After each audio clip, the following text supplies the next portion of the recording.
All right, everybody, welcome back. Today we are going over the Enlightenment Day 4 of this PowerPoint. We're about a week and a half in. We are about a week and a half away from the end of these 3 weeks of virtual learning.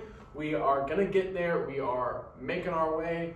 Today we're talking about the Enlightenment Day 4, Women of the Enlightenment. There are two major figures of the Enlightenment that were women who really pushed for more women's rights during the Enlightenment, and I think it's very important that we talk about them, so that's what we're going to do today. Remember, day one of this PowerPoint, we did kind of an overview of what the Enlightenment was. It was that transition in terms of how we think about the economy, education, government, and human rights. On day two, we talked about the differing views of Locke and Rousseau. On day three, we talked about Montesquieu. Day two, which was this Monday, Locke and Hobbes. Day three, Rousseau and Montesquieu, and now day four, we're going to talk about women in the Enlightenment. I'm going to hit the lights, and we are going to get started.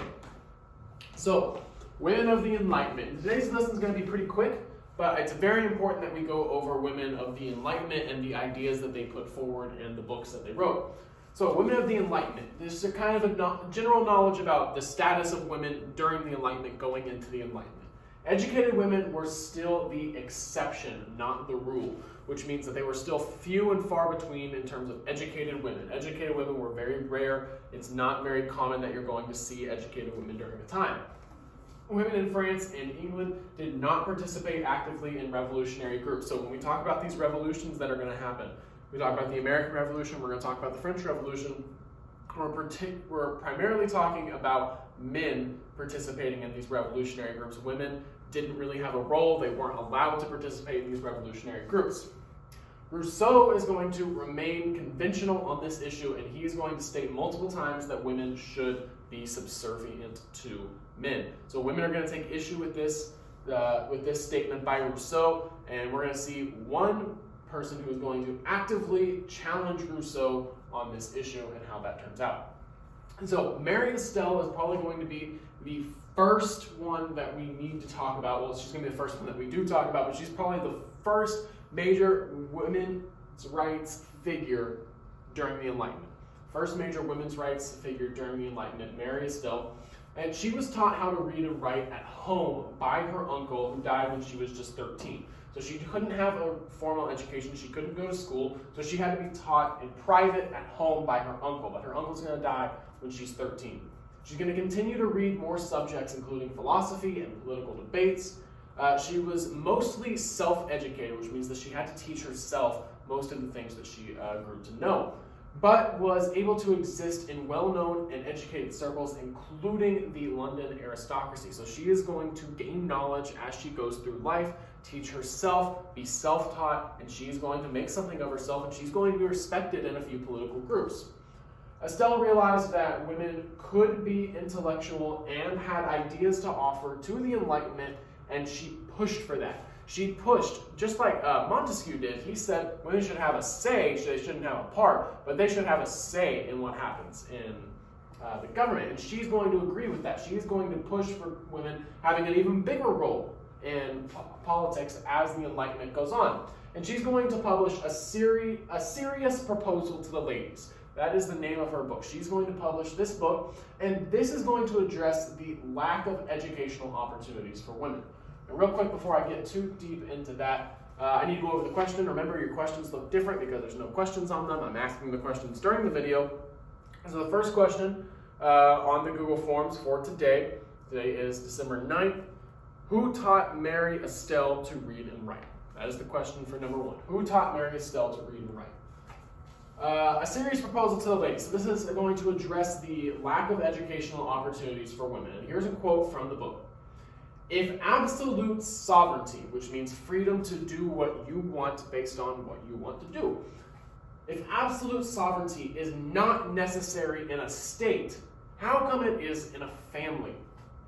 If all men are born free, how is it that all women are born slaves? How is it that we are pushing for these rights during the Enlightenment? During the Enlightenment, when we are talking about human nature, we say all man should be born free. All man is born good. All man is born with the ability to make the decisions they want to make for themselves, but then turn around and say that all women should be subservient to men and do whatever they say. She says this is completely ludicrous. This is absolutely insane that you would say one thing for men and one thing for women. And she's going to push for equality. And she is going to inspire the ideas of Mary Wollstonecraft. But before we move on to that, your second question for today is, what issue did A Serious Proposal to the Ladies address? So, of the issues that are on the answer choices for number 2, which of those issues did that book most strongly address? So Mary Wollstonecraft, she is going to build on those ideas put forth by Estelle. She was raised by an abusive father, and so at 21 she is going to leave home and she is going to make a living as a writer. She's going to work as a teacher and then become a governess for a wealthy family. A governess is not a political figure. I know it might sound like it, but a governess is just somebody who you pay to come to your home to teach your kids how to read and write.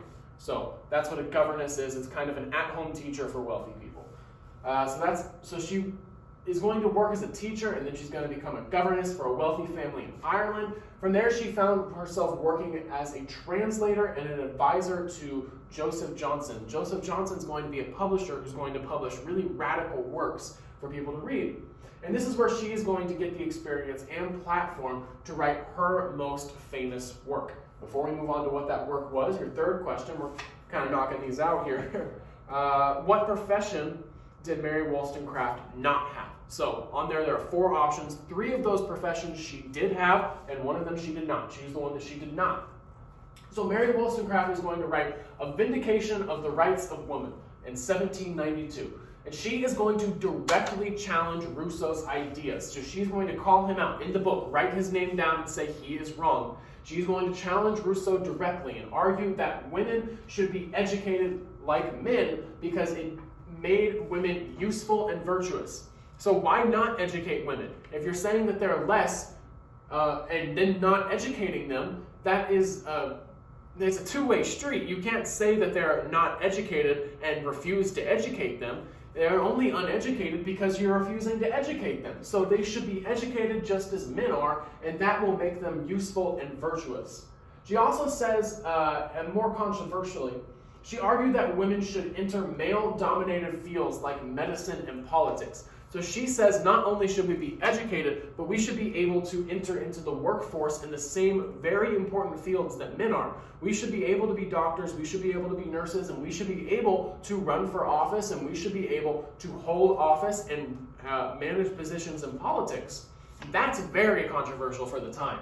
Nobody was advocating for that except for Mary Wollstonecraft at the time. She said not only should we have a say in politics, but we should literally be in politics. We should have our foot in the door, and we should have a seat in Parliament. We should be there.